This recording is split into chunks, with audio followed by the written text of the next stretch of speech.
I feel like we're at this like shift where there was hustle culture and now there's kind of a shift. And that was like maybe 2015, 2016.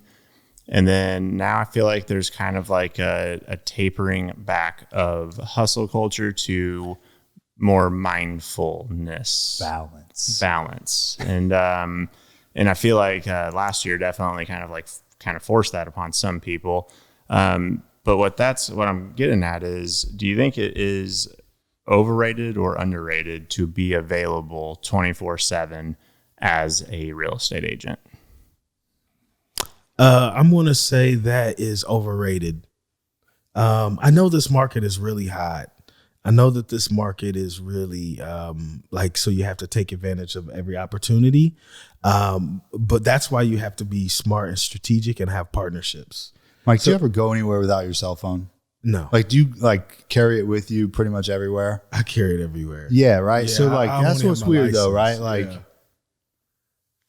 you're on demand though. I know. But are you not on demand?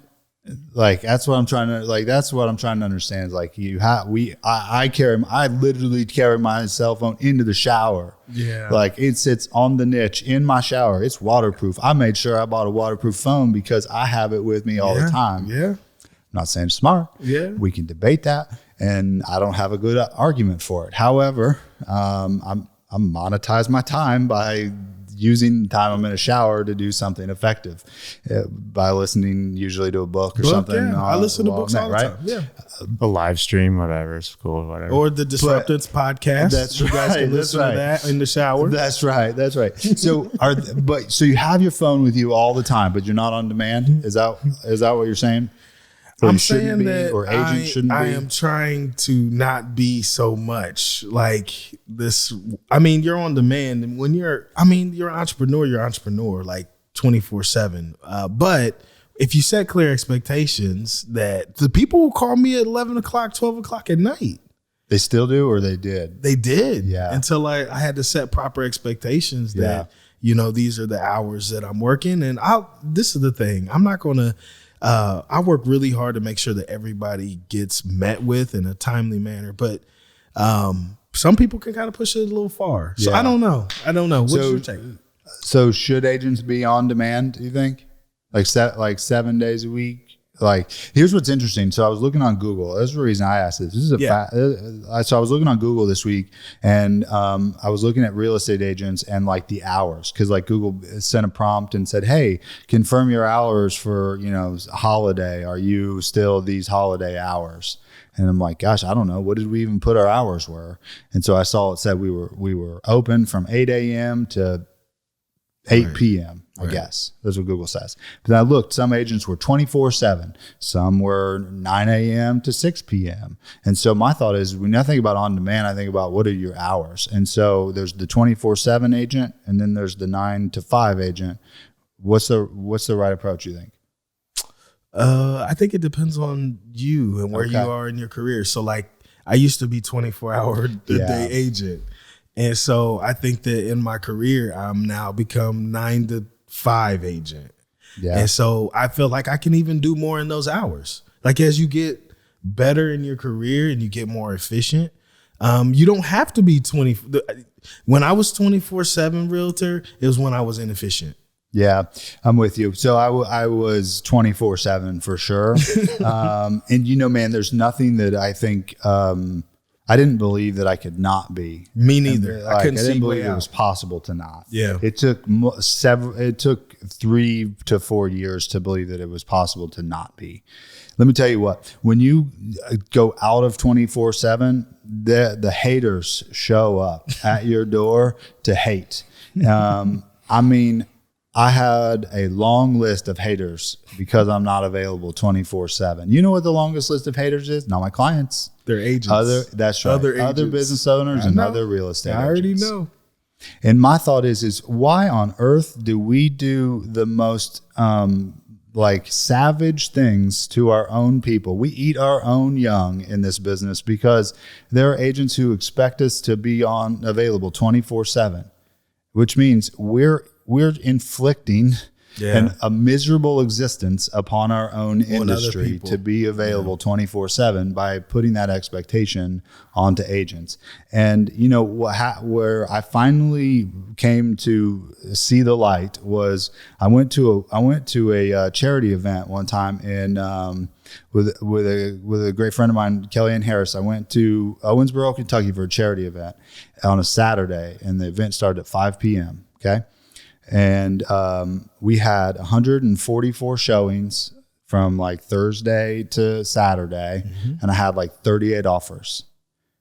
And I was without my phone from 5 p.m. till, the next day at probably 10 in the morning or whatever.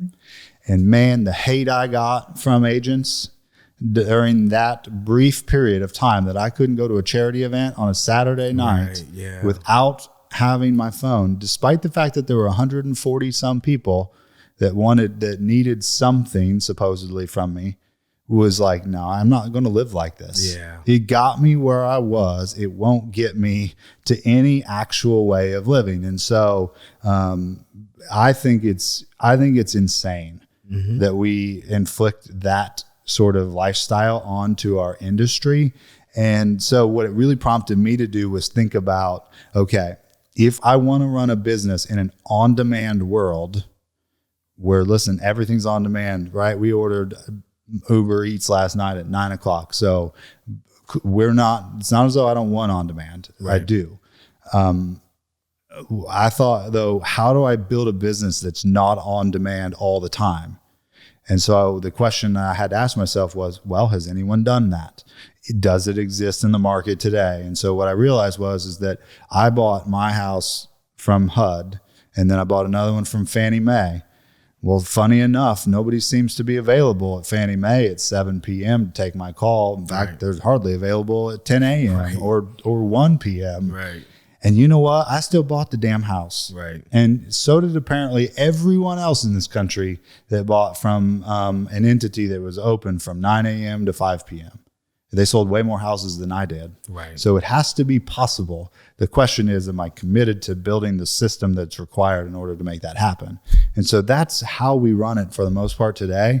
And it still gets hate. I mean, I still got a ton of complaints yesterday because of that. And you know what? Property's all still sold. Yeah. People still bought them because you know why? We set the expectations. These are the rules of engagement up front, and these are the rules of engagement, how it works. If you want to play by the rules, you get the outcome. Yeah. If you don't, you don't. And so I know it works at scale, but man, not being on demand will make you hated. Yeah. It's hard. It is really hard. So in this business, especially. Yeah. Yep. I witnessed that last night. My brother was supposed to come over, and all of a sudden he had deals just blowing up. It was 7:30 on a Saturday night. He was going to come over, and then all of a sudden I get a text, and then he was trying to save a deal from some appraisal issue. Just some crazy real estate stuff. Man, I think you can do it. I think you can do it. You just have to have boundaries, and you have the guilt around not being available 24/7 is the thing you have to let go of. Yeah. That was the heaviest freaking part of on demand as a business owner. Yeah. I mean, dude, I was on a call 11:30 on Friday night talking about real estate. It's not that I won't do it. It's just that I'll do it selectively and strategically on how it makes me feel and what commitments I've made to a customer. Right. Right.